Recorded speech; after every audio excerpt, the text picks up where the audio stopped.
Mes salutations à tous ceux qui regarderont cette vidéo. Mon nom est Abaté Akwa Yannick. Si je viens auprès de vous à ce moment que le Père, dans sa grâce immense, rend encore disponible, c'est pour partager avec vous la parole qui donne la vie, la parole qui est esprit et vie, la parole par laquelle toutes choses vivent autant dans les cieux que sur la terre. Rien ne vit sans la parole et tout vit par la parole et en la parole. C'est cette parole-là qui nous met le vouloir et le faire. C'est cette parole-là qui nous permet de marcher selon la voie du Père. La parole est l'essence, la matrice. La parole est tout. Aujourd'hui donc, nous venons partager cette parole, mais avant de commencer, nous allons nous recommander Père. Père très saint, toi le créateur de toutes choses, toi le Dieu et Père de notre Seigneur et Sauveur, ton nom, Jésus. Père, nous te rendons grâce pour nous avoir permis de comprendre la grâce par Christ, par l'Esprit, et de vivre la grâce. Mon Dieu, nous te rendons grâce pour la liberté que tu nous accordes par l'Esprit. Nous te rendons grâce de nous avoir délivrés de l'esclavage de la loi, de l'esclavage du jugement, de l'esclavage de la condamnation, de l'esclavage de la crainte, et de nous permettre aujourd'hui d'être dans la liberté parfaite, de vivre pleinement l'amour qui vient de toi, non l'amour selon le monde, ni l'amour selon la loi et la religion, mais l'amour qui vient de toi par l'esprit qui sont tes profondeurs. Nous te rendons grâce à la Père. Nous te rendons grâce en toutes choses. Nous te rendons grâce pour le moment difficile, selon cette chair. Nous te rendons grâce pour le moment que tu rends agréable, selon cette chair. Abba Père, tu es maître. Tu es inconnu de nous. Mais par Christ, par ton esprit, tu nous permets de goûter à des bribes de ta sagesse, à des bribes de ta profondeur. Et nous nous rendons compte que nous ne sommes rien. C'est pourquoi, mon Dieu, nous nous humilions devant toi. Que ta volonté soit faite, autant dans les cieux que sur la terre, et que ton rien arrive. Père, nous te rendons grâce pour ton Saint-Esprit. Nous te rendons grâce parce que tu es notre protecteur et notre sauveur. Tu nous gardes en tout temps. C'est toi qui nous donnes la respiration. C'est toi qui nous donnes la santé. C'est toi qui donnes la vie à nos familles. C'est toi qui nous donnes la paix, l'amour, plus que toute autre chose, et la joie. Mon Dieu, tu veilles sur nous dans nos lieux de service. Tu veilles sur nous dans la nuit. Tu veilles sur nous le jour. Et ce sont des grâces venant de toi. Mais plus que toute autre chose, Abba Père, nous te bénissons pour la grâce en Jésus-Christ. Père très saint, que l'honneur te soit rendu, et la grandeur, et la majesté, et la magnificence. Toute richesse t'appartient, toutes choses sur la terre t'appartiennent et existent pour ta gloire. Abba Père, sois magnifique. Par ta parole, par ton esprit, nous nous recommandons nos êtres. Gloire à toi, Père, qu'il en soit ainsi. Aujourd'hui donc, nous allons partager sur un nouveau thème, à savoir le pardon selon la grâce. Dans les Saintes Écritures, il nous est demandé de pardonner afin que nous-mêmes nous obtenions le pardon du Père. Mais il est venu le temps de parler selon la grâce et non selon la lettre. Faites très attention à la lettre. La lettre est destinée à votre intellect, à votre sagesse. Mais sachez que Dieu ne regarde pas à la lettre. Dieu parle au cœur. Et pour recevoir du cœur, ça doit venir de l'esprit. L'esprit doit vous disposer. Sur la lettre des Saintes Écritures, regardez le blanc entre les lignes. Ne regardez pas les lignes et ne vous limitez pas à lire et à comprendre selon votre intellect, mais regardez le blanc entre les lignes. Et vous ne pouvez pas le faire de vous-même, mais seul l'esprit vous permet de lire dans votre cœur le blanc entre les lignes et vous permet de le comprendre. Du cœur. Parce que le cœur est l'essentiel de la vie d'un homme. Ce que votre cœur croit, vous le croirez et ça deviendra votre foi. Si votre cœur croit à Mohamed, vous croirez et ça deviendra votre conviction. Si votre cœur croit à Jésus de la loi, au Jésus religieux qui a pignon sur rue de partout de nos jours, eh bien, vous croirez en cela et ça deviendra votre foi. Si votre cœur croit également en Christ, le dispensateur de la grâce du Père, eh bien, votre cœur croira en la grâce et votre cœur sera libre. C'est selon ce Jésus-Christ de la grâce que nous venons parler. Je ne viens pas parler du Christ qui juge. Le Christ qui vous dit ne vous masturbez plus, ne commettez plus l'adultère, ne mentez plus et vous serez sauvés. Ce n'est pas ce Christ que je viens prêcher, parce que c'est un Christ religieux. Et il n'est même pas Christ, c'est un faux Christ. Nous venons vous parler du vrai Christ.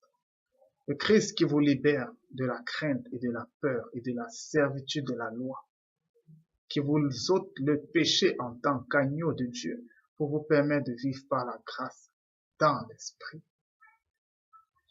C'est de ce Christ que nous parlons, c'est de cette parole que nous parlons. Et dans cette parole, il n'existe pas de pardon. Nous ne venons pas parler aux charnels. Nous ne parlons pas aux religieux. Nous parlons aux spirituels. Sachez une chose, c'est que dans la grâce, il n'existe pas de pardon. Celui qui est complet dans l'amour ne pardonne plus. Et je vais vous dire pourquoi. Pour pardonner, il faut juger. Pour pardonner, il faut juger. Il faut concevoir que quelqu'un vous a fait du mal. Il faut concevoir que quelqu'un vous a offensé. C'est dans la loi que se trouve le jugement. Christ est le deuxième Adam. Mais pour comprendre ce que je dis, il faut rentrer au premier Adam. Le premier Adam avant de connaître ce qui était bien et ce qui était mal. En recevant cet enseignement de sa femme Ève qu'il avait elle-même reçu, de l'entité qui est la loi, poussée par le Léviathan, possédé lui-même par Lucifer. Lorsqu'elle a eu cette connaissance de ce qui était bien et de ce qui était mal, la connaissance du bien et du mal, c'est la loi, et c'est une entité. Lorsqu'elle a connu, elle a jugé des choses. Lorsque le premier Adam a connu, il a jugé des choses et il est mort spirituellement. Il est mort spirituellement, astralement et physiquement. La loi nous tue. Et c'est pourquoi nous qui sommes là présentement, nous allons vers la mort. Nous vieillissons et nous mourons. Nous tous, nous avons une façon de mourir. Parce que la mort est rattachée à la loi. Le péché vient de la transgression de la loi. Et le salaire du péché, c'est la mort. Nous tous, nous avons la loi en nous. Sachons donc que nous tous, nous péchons. Et nous sommes destinés à la mort. Mais Christ vient. Et étant l'agneau de Dieu, son sang est pur. Son sang est saint. Seul Christ, parce qu'il est Dieu, peut se prévaloir d'être saint. Lui seul est saint. Aucun homme ne peut se qualifier de saint. Aucun homme ne peut se qualifier de saint. Seul Christ est saint. Et seul lui est capable de laver le péché. En tant qu'agneau de Dieu, il a ôté le péché du monde. Et le péché du monde, c'est pas le péché des Juifs. Les Juifs ont reçu les tables de la loi de Moïse qui était le prophète de Dieu. Ils ont reçu les ordonnances. Ils ont reçu les lois. Et dans ces lois, il y avait tu ne mentiras point, tu ne voleras point. Et si tu commettais ces choses, tu péchais. Ça, c'était pour eux.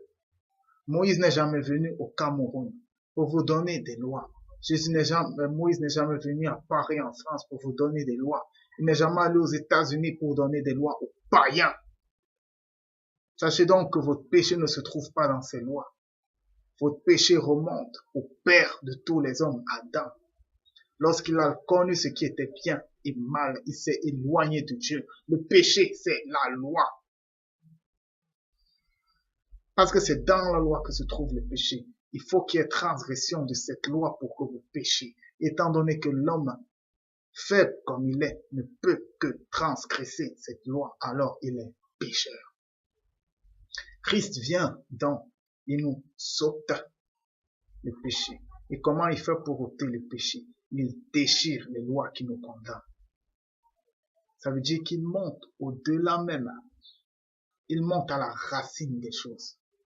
Parce qu'il sait que sans loi, il n'y a pas le péché, bien, il déchire la loi qui nous condamne. Et il nous fait rentrer à Adam avant qu'il n'aille vers la connaissance. Il nous dit maintenant, ma grâce consiste à vous faire vivre comme étant aveugle, sans que vous ne sachiez ce qui est bien et mal. Mais je suis le seul dispensateur de la grâce. La grâce, c'est pas une philosophie, c'est pas un mode de vie. La grâce commence en Christ et finit en Christ. Je reconnais Christ comme le dispensateur de la grâce. Je le reconnais comme mon sauveur. Et je le mets en premier rang dans tout ce que je fais. Tout ce qui m'arrive, bonne comme mauvaise chose, maladie, perte de travail, ce que les gens appellent persécution, eh bien je rends grâce à Dieu par Jésus-Christ, parce que je suis déjà dans la grâce. Alors tout ce qui m'arrive est la volonté de Dieu. Je ne me plains de rien. C'est vrai que nous sommes des hommes. Plaignons-nous selon les choses terrestres. Si quelque chose ne marche pas dans notre travail, on peut aller voir un collègue, on dit non, c'est pas bien ce que tu fais. Ça, c'est terrestre, ça ne concerne pas le spirituel. Dans le spirituel, tout est grâce.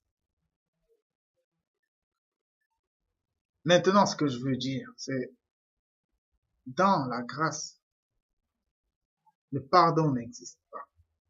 Pour qu'il y ait pardon, il faut qu'il y ait une offense. Pour qu'il y ait offense, il faut que vous discerniez que quelqu'un vous a fait du mal. Mais Christ vient vous rendre aveugle de ce discernement. Ça veut dire que l'enfant de Dieu qui vit dans la grâce ne discerne rien.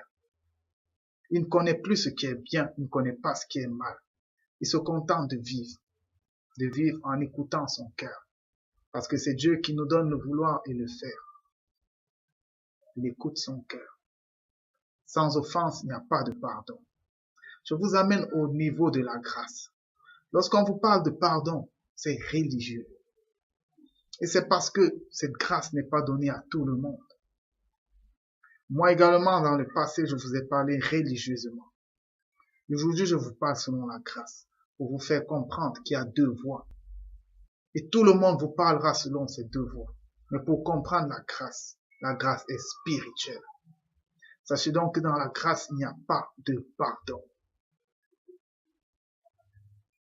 Parce que si la loi, Christ a déchiré la loi, si vous ne vivez plus sous la loi, eh bien vous ne saurez plus qu'on vous offense, mais vous aimerez. Si vous voulez pardonner quelqu'un, c'est parce que vous ressentez qu'il vous a fait du mal. Mais en Christ, nous sommes aveugles, du mal comme du bien. Ce que l'autre vous fait, c'est ce qu'il devait vous faire. Parce que c'est Dieu qui met le vouloir et le faire. Alors si quelqu'un vous fait quelque chose, aimez cette personne. Ne considérez pas ce qu'elle vous a fait comme du mal, mais considérez ça comme la voix de Dieu dans vos vies. On va dire que c'est difficile, mais les choses spirituelles sont difficiles et en même temps faciles lorsque vous les acceptez. Sachez donc si quelqu'un vient et il vous dérobe des choses, bénissez Dieu. Déjà, il a été écrit aussi de ne pas vous venger, mais donnez à vos ennemis. D'abord dans la grâce, l'enfant de Dieu n'a pas d'ennemis. Il n'y a plus d'ennemis. Je vous dis encore que ça c'était écrit pour la loi. Mais je vous parle de la grâce. Lorsqu'il est écrit que donnez à manger à vos ennemis, donnez à boire à vos ennemis, sachez que dans la grâce, vous ne devez plus avoir d'ennemis. Celui qui aime n'a pas d'ennemis. Pour que vous ayez des ennemis, il faut que vous conceviez que des gens vous veulent du mal. Mais dans la grâce, vous ne discernez plus le mal, alors vous n'avez plus d'ennemis. Dans la grâce, vous ne discernez plus de mal, alors personne ne peut vous offenser, et alors vous n'avez pas besoin de pardonner. Parce que pour pardonner, il faut qu'on vous offense. Dans la grâce, le pardon n'existe pas. Dans la grâce, les ennemis n'existent pas. Dans la grâce, le péché n'existe pas. Dans la grâce, le diable existe. Mais alors, il n'a aucune puissance sur vous. Parce que ce dont il a besoin pour vous dominer, c'est la loi. Dès que vous entrez dans la loi, vous entrez sous la servitude du diable. Automatiquement.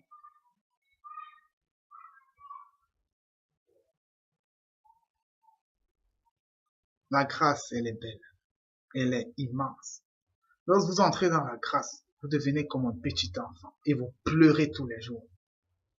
Vous ne vivez plus de connaissances. Vous ne vivez plus de versets bibliques à citer à tort et à travers. Non. Vous êtes humilié devant la grandeur de Dieu. Lorsque vous marchez en route, vous voyez un enfant qui joue, vous pleurez dans votre cœur. Parce que vous vous dites, mon Dieu, comment tu as créé cela.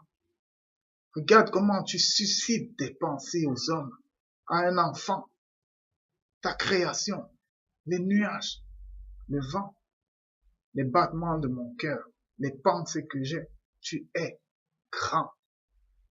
Et seulement les bribes de la grâce sont incompréhensibles. Et c'est pourquoi les hommes ne comprennent pas la grâce. Parce qu'elle est au-delà de l'intelligence humaine.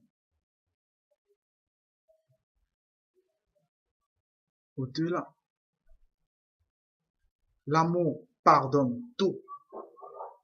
Quand Paul le disait, Paul était spirituel de spirituel. Mais pour comprendre ces mots, il faut que l'esprit vous le permette.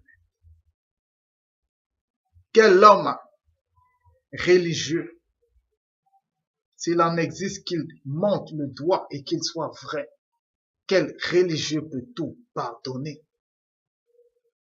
Quel religieux peut tout pardonner? Aucun. Aucun.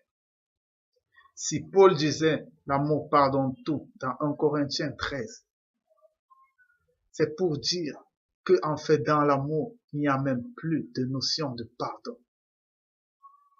Parce que celui qui n'a même plus cette notion, eh bien, il pardonne tout sans s'en rendre compte que c'est le pardon. Parce qu'il ne connaît plus la notion de l'offense. Il ne connaît plus cette notion. Sachez que lorsque vous bannissez la loi de vos vies, cette loi qui est en nous et qui nous dirige, elle nous dirige. Sachez que nous sommes charnels et nous vivons sur terre. Les premières manifestations de la loi, sont la famille. Lorsque vous restez sans manger, vous aurez faim. C'est la loi en vous qui vous dit que vous devez manger. Avant que Adam ne connaisse la loi, il n'avait pas faim. C'est cette loi. Sachez donc que nous vivons selon la loi. Et c'est pourquoi dans un enseignement, je dis que le premier diable, c'est l'homme lui-même, parce qu'il a la loi en lui. Nous sommes nos propres diables. Et si vous vainquez vos diables en vous, eh bien vous apporterez l'amour au monde. C'est le monde, l'amour. Le royaume des cieux sort de l'homme pour aller dans le monde. Le royaume des cieux ne sort pas du monde pour aller dans l'homme. Dieu est en l'homme et il sort de l'homme.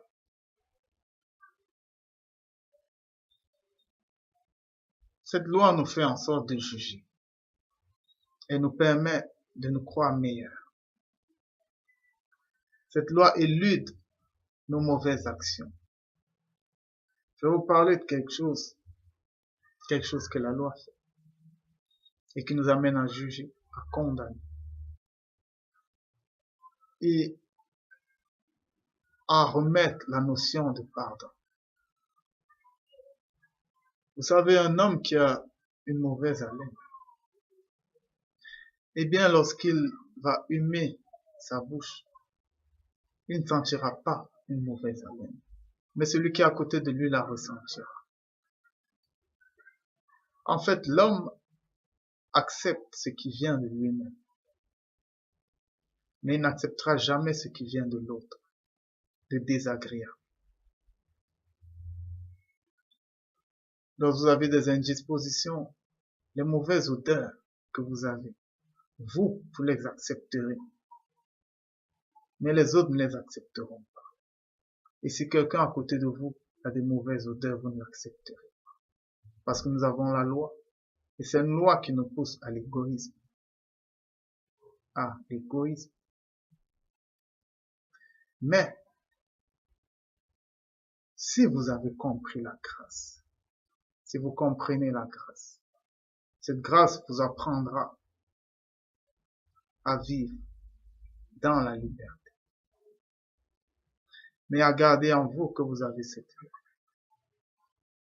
La grâce vient par Christ pour libérer l'âme et non pour libérer la chair. La chair est corrompue et elle est amenée à la corruptibilité. Mais l'âme est éternelle. L'âme est vouée au salut.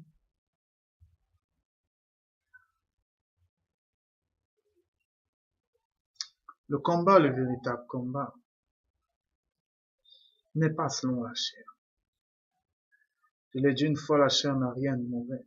La chair est une bonne création de Dieu. C'est Dieu qui a pris de l'argile et qui a façonné l'homme. Et il lui a fait une chair. La chair n'est pas mauvaise. Mais il y a quelque chose dans la chair qui la rend vaine et périssable, qui fait en sorte que l'homme n'est pas là pour s'attacher à elle, mais il est là pour s'attacher et veiller sur quelque chose de plus cher, à savoir l'âme. À savoir l'âme. Le combat n'est pas contre la chair, mais contre la loi et le péché qui est dans cette chair. Si vous vous accrochez à la loi, sachez que vous êtes rattaché au péché et au diable. Vous voulez combattre selon la loi. Tout pour vous, c'est je fais, je ne fais pas. Et vous avez basé votre sanctification sur ça. Si je ne mens pas, je suis saint d'après vous. Si je ne fornique pas, je suis saint d'après vous. Si je ne me masturbe pas, je suis saint d'après vous. Si je ne commets pas l'adultère, je suis saint d'après vous. C'est bien beau. Vous vivez selon cette loi. Cette loi basée sur les rudiments et qui vous dit fais et ne faites pas. C'est une bonne chose. Avec ça, vous comptez avoir le salut de votre âme. Vous combattez en prenant la loi pour vous êtes saint parce que vous ne touchez pas à la femme, parce que vous ne mentez pas. Et vous vous basez sur la lettre. Mais sachez que la lettre vous trompe. La lettre tue, mais l'esprit édifie, l'esprit donne la vie, parce que Dieu est esprit. Si vous voulez combattre selon la loi, sachez que votre combat est là.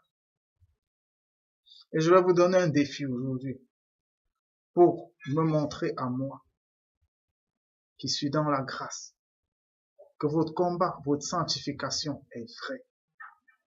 Eh bien, devenez immortel et je vous suivrai. N'ayez plus faim et je vous suivrai. N'ayez plus soif et je vous suivrai. Parce que c'est cette loi qui vous fait avoir faim, qui vous fait avoir soif et qui fait en sorte que vous mouriez, que vous allez vers la vieillesse.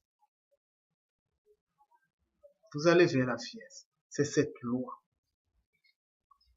Adam, avant de connaître, n'était pas appelé à vieillir ou à mourir.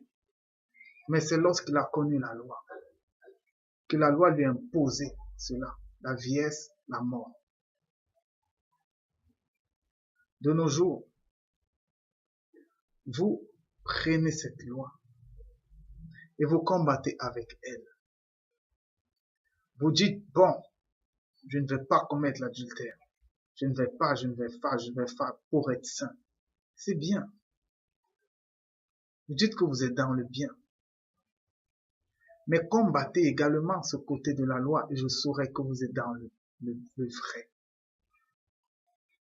Si vous ne mourrez plus, si vous ne vieillissez plus, eh bien je saurai que vous avez vaincu la chair. Mais étant donné que vous allez toujours vieillir, que vous allez mourir, sachez donc que votre guerre n'est pas contre la chair. La chair vous a vaincu. La loi vous a vaincu en tant qu'être humain. Mais faites tout pour que la loi et la chair n'atteignent jamais votre cœur.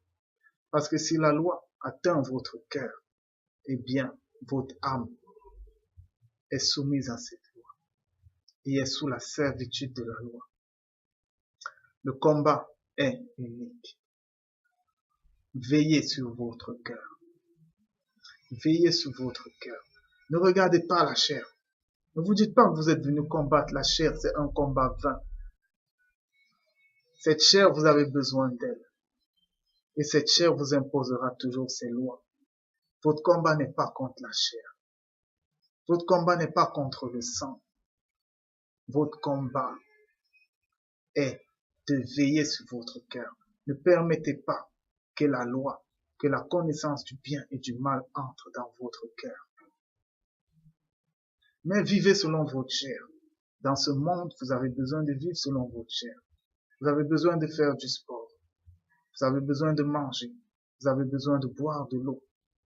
Vous avez besoin de vous entretenir. Ça, c'est la vie de la chair. Mais dans le spirituel, Dieu parle au cœur. Dieu ne regarde que le cœur. Eh bien, faites tout pour que la loi n'accède pas à votre cœur. Elle cherchera toujours à y accéder. Lorsque vous êtes devant une circonstance, vous mentez d'après la loi. Eh bien, la grâce va vous dire, vous avez accompli un acte selon l'esprit. Mais cette loi en vous va vous dire, oh, tu as menti, et elle va te faire te juger. Elle va te faire te juger. Et si tu te juges, ça veut dire que tu as permis à la loi d'entrer dans ton cœur. Eh bien, ne te juge pas. Si tu as déjà accepté Christ, si tu as compris la grâce, alors ne te juge plus. Parce que c'est dans la loi qu'il y a le jugement. Mais sans loi, il n'y a aucun jugement. Christ étant notre médiateur auprès du Père. Auprès du Père. On ne combat pas la chair. N'allez pas dans ce domaine. Vous ne pouvez pas combattre un chien dans sa maison. On ne combat pas. Nous aurons toujours peur. Nous aurons toujours nos envies. Nous aurons toujours faim. La vieillesse nous rattrapera toujours, ainsi que la mort. Ainsi que la mort. Nous sommes appelés à ça. Mais veillez sur vos cœurs. Veillez. Ne permettez pas à la loi de vous asservir. Sinon, sur cette terre, vous serez esclaves, et dans la vie à venir, vous serez encore esclaves. Ouais. Je connais un frère, il aime le rap. Mais ce frère-là, il vit dans la sanctification religieuse. Pour le sud du rap, c'est, comme les musulmans le disent, c'est harama. Ça veut dire c'est impur. Lorsque Pierre va pour prier, je lui montre une révélation et il étale tous les animaux. Parmi eux, il y a les animaux impurs. Il étale des animaux impurs, en fait. Il dit à Pierre, tue et mange. Pierre lui dit, je ne touche pas à ce qui est impur. Eh bien, Dieu lui dit, qui es-tu pour déclarer ce que j'ai déclaré? Qui es-tu pour dire que ce que j'ai déclaré pur et impur? Qui es-tu, homme? Qui es-tu, homme? Le rap est impur. Qui a créé le rap? Qui a inspiré les hommes? Toute inspiration vient de Dieu. Qui a créé la guerre? David était un guerrier. Toute inspiration vient de Dieu. Le Père est le créateur de toutes choses. De le moment où vous attribuez quelque chose à quelqu'un d'autre que le Père, eh bien, vous limitez le Père. Tout ce qui existe, existe par le Père. Si le diable est là, c'est par la volonté du Père. Le bien et le mal ont été faits par le Père. Eh bien, le rap n'a rien d'impur. Il n'a rien d'impur. Mais ce frère se limite. Il vit dans la crainte. Son cœur lui demande de suivre du rap, mais il vit dans la crainte de la loi. Le Christ n'est pas venu pour faire en sorte que ta chair ne suive pas le rap. Il est venu délivrer ton âme de la loi. Si tu veux suivre du rap, eh bien, suis du rap. Ça ne t'éloigne pas du Père.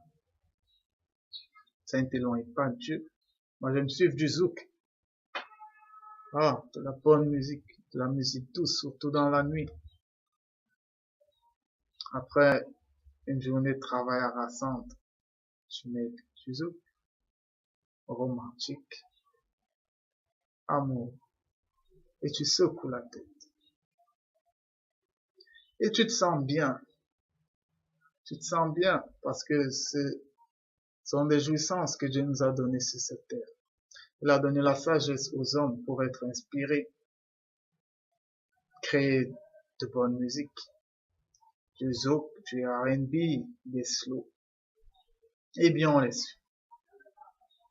On les suit et ça nous dégage et on se sent libre. Mais en toute chose, Dieu occupe la première place. Et je n'ai pas besoin de me justifier devant les hommes. Parce que Dieu, il sonde les cœurs. Et je suis sincère. J'écoute du rap, je regarde des films, j'écoute du R&B. Et c'est bien. De la old school, du temps d'avant. Ouais. Et en plus, ça fait quelque chose, c'est que ça permet aux autres de venir vers moi.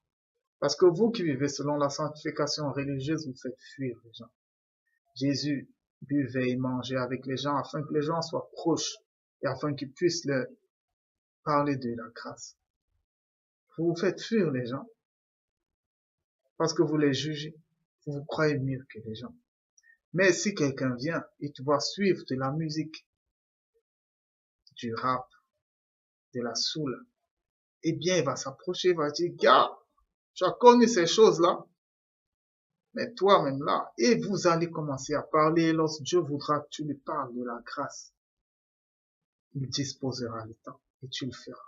Et cette personne sera davantage ouverte à toi. Ouais. Évitons l'hypocrisie. Soyons sincères. La grâce consiste à être libre et vivre dans la sincérité. Ce que ton cœur te demande de faire, fais-le. Fais-le, c'est ça la sincérité. Viens à Christ comme tu es. Homosexuel, viens à Christ comme tu es. Menteur, viens à Christ comme tu es. Christ ne te juge pas. Il ôte ton péché. Et il te dit, maintenant tu m'appartiens, vie. Le reste, je m'en occupe. Lorsque Christ décide de t'enlever l'homosexualité, Lorsqu'il décide de t'enlever le mensonge, c'est pas un combat, c'est un miracle. Et il le fait. Il le fait en une seconde, parce qu'il est la parole.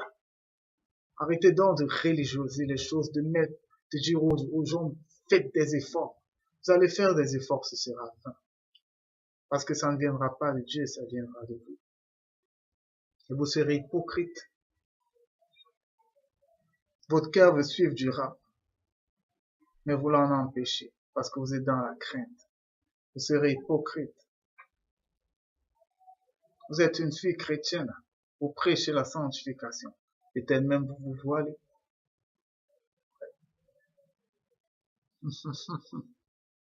Mais après, vous regardez des séries romantiques sur Nina TV, Novella TV, des séries d'amour où les gens s'embrassent.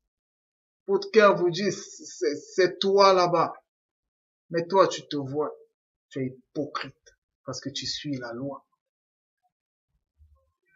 et tu suis les hommes, tu suis les religieux. Ils font de toi quelqu'un de 2 fois pire qu'eux. Tu suis le diable parce que celui qui te pousse vers la loi, c'est le diable. Et lorsque toi-même tu acceptes la loi, tu deviens le diable et Satan. Tu t'interfères sur la volonté parfaite de l'esprit. Comme Pierre qui disait à Christ, lorsque Christ lui disait, il faut que le Fils de l'homme soit malmené, maltraité, qu'il soit livré pour être crucifié. Il disait, ça n'arrivera pas. Et le Christ lui dit, rien de moi, Satan. Penses-tu que tu puisses interférer sur la volonté du Père? C'est le Père qui met le vouloir et le faire en toi. Toi, ton cœur te dit, ton cœur veut voir des novellas, ton cœur veut sentir l'amour. Mais dans la religion, on te dit, voile-toi, on t'impose, on te contraint pour que tu sois esclave des hommes. Soit. Il y a 2 voies, la voie de la grâce et la voie de la loi, la voie de la religion. Il y a ce faux Jésus religieux que beaucoup ont suivi parce que c'est avec cette religion qu'Adam est descendu sur terre. Adam n'est pas descendu avec l'arbre de la vie. Il est descendu avec la loi. Et la loi s'est répandue. La fin arrivera quand l'évangile fera le tour du monde. L'évangile, c'est pas l'évangile de la loi. C'est pas l'évangile de tu ne tueras point, ou bien tu ne voleras point. C'est pas l'évangile de la fausse sanctification. Il faut que l'évangile de la grâce fasse le tour du monde. Il faut que vous suiviez ce que je vous dis, parce que ça annonce la fin. Oui, la fin de toute chose. Arrêtez donc de culpabiliser, arrêtez de vous juger, arrêtez de pardonner. Arrêtez toutes ces choses parce que dans la grâce, il n'y a pas ça. Dans la grâce, il n'y a plus de loi. Si vous voulez suivre du rap, suivez. Si vous voulez suivre du zouk, suivez. Si vous voulez suivre de la musique novella, suivez. Vous êtes libre. Tout est à vous. Que ce soit le monde, que ce soit la vie, que ce soit la mort, que ce soit les choses présentes, les choses à venir, tout est à vous. Tout est à vous. Alors jouissez de la vie. Soyez vrais. Soyez sincères. Et surtout ceux qui ne connaissent pas la grâce. Que le Père, dans sa grâce immense, par Jésus-Christ, vous accorde la grâce dans vos cœurs. Parce qu'il n'y a rien de plus beau que ça. Nous sommes à Christ. Peu importe ce que vous faites, Christ dans la grâce occupe la première place. Nous sommes à Christ. La liberté de la grâce, elle est merveilleuse. Mais la religion empêche la grâce. La loi vous empêche de vivre dans la grâce parce que la loi est l'ennemi déclaré de la grâce.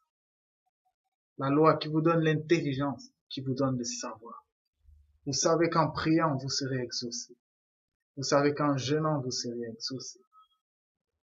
Vous savez par les saintes écritures certaines choses que vous ne vivez pas.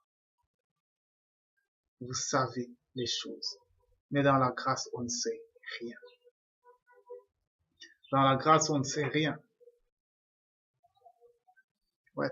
dans la grâce on ne sait rien. Je vais prendre un passage dans le livre de Jean, au chapitre 11, à partir du verset 20. À partir du verset 20, lorsque Marthe apprit que Jésus arrivait, ça c'est lors de la mort de Lazare. Lorsque Marthe apprit que Jésus arrivait, elle alla au-devant de lui, tandis que Marie se tenait assise à la maison. Marthe dit à Jésus, Seigneur, si tu avais été ici, mon frère ne serait pas mort. Mais maintenant même, je sais. Marthe ici, elle déclenche. Elle dit maintenant je sais, le savoir, j'ai cette connaissance. J'ai cette connaissance. Que tout ce que tu demanderas à Dieu, Dieu te l'accordera. Je sais. Jésus lui dit, ton frère ressuscitera. Je sais encore, c'est Marthe qui reprend. Je sais. Elle aime bien dire je sais. Parce que dans la religion, il y a ce savoir, il y a cette connaissance. En lisant, vous vous rendez compte que vous savez des choses. Vous savez qu'il faut pardonner. Vous savez qu'il ne faut pas commettre l'adultère. Vous savez qu'il faut prier. Vous savez qu'il faut jeûner. Au verset 24, il dit encore, je sais. Lui répondit Marthe, qu'il ressuscitera à la résurrection au dernier jour. Elle limite le Père éternel. Elle limite loin de Dieu. Je sais. La parole, l'Esprit de Dieu est devant elle. Et maintenant, elle rentre dans la loi. Elle dit, je sais qu'au dernier jour, parce qu'elle a lu, parce qu'elle a été enseignée sur ces choses, je sais qu'au dernier jour. Mais Jésus lui dit, je suis. Ah, Père éternel, ô profondeur divine, profondeur. Qui sommes-nous? Qui sommes? Jésus lui dit, je suis la résurrection et la vie. Celui qui croit en moi vivra, quand même il serait mort. Et quiconque vit et croit en moi ne mourra jamais. Et après, il lui pose une question. Crois-tu cela? La grâce consiste à croire au Seigneur Jésus,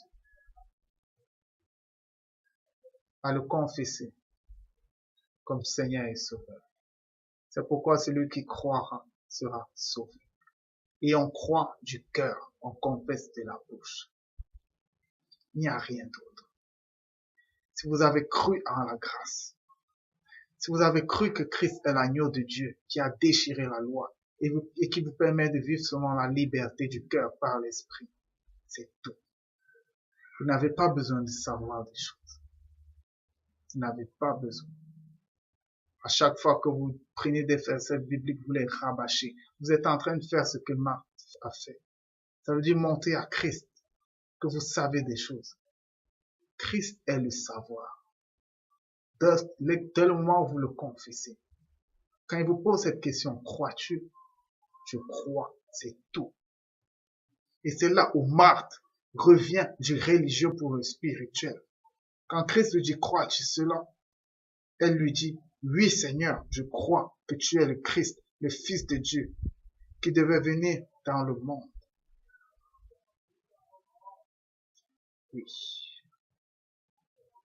Qui devait venir dans le monde. Et après, elle s'en va.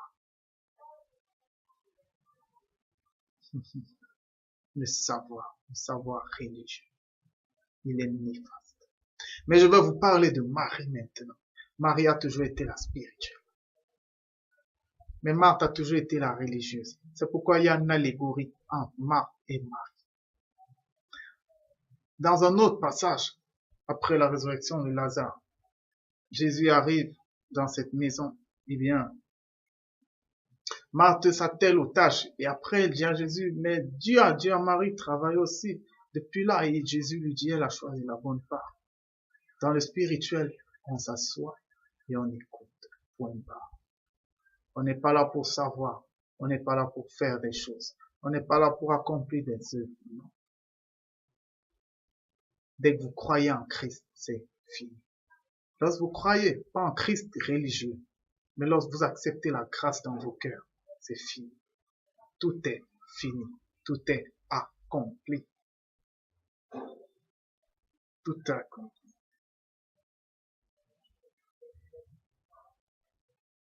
Regardez ce que Marie a fait. Lorsque Marie arrivait là où était Jésus, lorsque Marie fut arrivée là où était Jésus et qu'elle le vit, elle tomba à ses pieds et lui dit, Seigneur, si tu avais été ici, mon frère ne serait pas mort. Elle part nette comme Marthe. Mais il y a une différence. Jésus, la voyant pleurer, et les Juifs qui étaient venus avec elle frémit en son esprit et fut tout ému. Marthe continue avec « Je sais ». Mais Marie dit la première phrase que Marthe a dit et après elle s'arrête. Elle ne sait rien. Elle commence à pleurer. Elle pleure avec son cœur. Et Dieu écoute le cœur. Dieu s'en fout de votre savoir. Il s'en fout de vos prières stéréotypées, de vos psaumes, de vos cantiques. Non, il regarde le cœur. Le cœur de Marie était brisé. La meilleure des prières, c'est la prière du cœur. Vous n'avez pas besoin de sortir un mot. Votre cœur prie avec les sentiments. Et Dieu se nourrit des sentiments. L'esprit se nourrit des sentiments. C'est pourquoi les fruits de l'esprit, ce sont des sentiments. La charité, c'est un sentiment. L'amour, c'est un sentiment. L'esprit se nourrit de sentiments. Marie pleurait. La compassion, c'est un sentiment. Mais de nos jours, nous savons, nous sommes religieux. Le plus grand sage sur cette terre, l'un des plus grands, voire le plus grand, Salomon. Il a la sagesse. Mais à la fin, dans sa sagesse, il a dit quelque chose. Il a dit, vanité des vanités, tout est vanité. La sagesse ne sert à rien. Je vous parle spirituellement. Sur cette terre, la sagesse est bonne. Elle vous permettra de réussir dans vos activités. Je vous parle de la grâce. Spirituellement, la sagesse ne sert à rien. Dans la grâce, on ne connaît rien. Dans la grâce, on ne sait même pas si nous sommes sauvés. Dans la grâce, on ne sait pas celui qui est perdu, celui. La grâce appartient au Père. Seul le Père sait. Et le Fils, la parole, le Christ loin de Dieu, celui qui nous fait vivre, celui qui nous donne la vie, le dispensateur de la grâce, l'agneau de Dieu, le Fils de Dieu, notre Sauveur, l'admirable, le conseiller, le Père éternel, Emmanuel. Lui-même, il nous orientait déjà sur la grâce. Mais il parlait au spirituel. Un jour, quelqu'un vient et lui dit, oh, bon maître. Il lui dit, seul Dieu est bon. Ne vous donnez pas des qualificatifs. Ne vous appelez pas père. Ne vous appelez pas maître. Je parle du spirituel. Dans le physique, vous avez des pères. Vous avez des maîtres à l'école. Non, je parle du spirituel. Je parle de la grâce spirituelle. Ne vous donnez aucun qualificatif, ni même saint. Et vous, hommes, ne donnez pas les qualificatifs de saints aux autres, même s'ils sont morts. Votre béatification, elle est religieuse. Seul le Père est bon. Seul Dieu est bon. Imaginez le Fils, la parole de Dieu. Lui qui est Dieu et qui est avec Dieu. Il nous amène dans ce degré de la grâce, où il dit, seul Dieu est bon. Nous n'avons pas le pouvoir de qualifier, ni de nous qualifier. Le seul qualificatif, c'est que nous sommes de gros pécheurs, parce que nous avons la loi en nous. Et c'est pour cette raison que Christ déchire la loi. Parce que s'il ne le fait pas, nous sommes tous voués à la honte éternelle. Nous sommes tous voués à la servitude, à l'esclavage, soumis au malin et au diable. Le Fils dit, lorsqu'il parle des choses qui doivent arriver, nul ne connaît le jour ni l'heure, mais seul le Père. Parce que la grâce appartient au Père. Le spirituel appartient au Père. Le Père sait qui est sauvé et qui ne l'est pas. Le Père sait qui est bon et qui ne l'est pas. Le Père sait qui est juste et qui ne l'est pas et c'est réservé uniquement à lui et pas aux hommes. Ne vous qualifiez jamais de juste et ne dites jamais, jamais.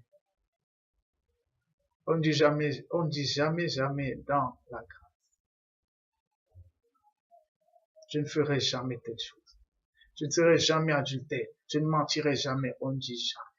Parce que c'est pas vous qui vous mettez les sentiments dans vos cœurs. Rendez grâce à Dieu si vous ne mentez pas. Rendez grâce à Dieu si vous n'allez pas avec d'autres hommes, vous les hommes. Rendez grâce à Dieu si vous femmes, vous n'allez pas avec d'autres femmes. C'est une grâce que Dieu vous a faite. Mais ne jugez pas ceux qui le font. Tout ce que vous pouvez faire, c'est de leur parler de la grâce. C'est de leur parler de Christ. Et s'ils doivent accepter, l'Esprit disposera leur cœur, comme lui dit avec Paul. Mais s'ils ne doivent pas accepter, eh bien, c'est que c'était pas le moment. Il n'y a que le Père qui connaît toutes choses dans le spirituel. Il n'y a que le Père. Seul le Père connaît ces choses. Lorsque Jean et Jacques, les fils de Zébédée, s'approchent de Christ et disent, fais-nous asseoir à ta droite et à ta gauche, ils disent, vous me demandez quelque chose que vous ne comprenez. Parce que cela sera accordé à ceux à qui le Père l'a prédestiné. Le Fils dit qu'il ne sait même pas qui sera à sa droite et à sa... Mais les hommes, ils savent déjà qu'ils seront à la droite et à la gauche du Père. Regardez le Fils. On nous demande d'être ses imitateurs. Lui déjà, il avait ce décret d'humilité. Lui qui connaissait toutes choses. Il nous amenait déjà dans la grâce pour nous permettre de comprendre que dans la grâce, on ne connaît rien. Seul le Père connaît toutes choses. Seul le Père sait qui est sauvé. Le Père sait qui est assis à la droite du Fils. Le Père sait les temps de la fin. Ça n'appartient pas aux hommes. Vous passerez votre temps à prophétiser. Le 10 novembre, le 15 juin, ça n'arrivera pas. Parce que ça ne vous appartient pas à vous humains. Les choses spirituelles appartiennent au Père. Seul le Père sait qui est saint, il sait qui est juste, il sait qui est sauvé. Il est également écrit, le Fils dit, que lorsque le temps de la fin arrivera, il viendra et il dira à certaines personnes, il séparera les bons des mauvais, et il dira, venez à moi bénis de mon Père. Parce que lorsque j'avais faim, lorsque j'avais soif, lorsque j'étais nu, eh bien, ils lui diront, quand avons-nous fait ça? Ils sont surpris, parce que les vrais bénis du Père ne savent même pas quelle est leur position. Mais ils vivent chaque jour, ils ne savent pas. C'est le Père, c'est toute chose. J'en ai fini avec cet enseignement, j'espère qu'il a pu édifier plus d'un. Oh mes frères, je n'ai rien d'autre à dire. Je suis un gros pécheur, selon la loi. Les religieux me jugeront toujours de charnel. Mais j'ai cette grâce-là que le Père ne me juge pas. Pas à cause de mes efforts, mais parce que par sa grâce et par son élection, Jésus-Christ, ma sanctification, me permet d'être éloigné du jugement.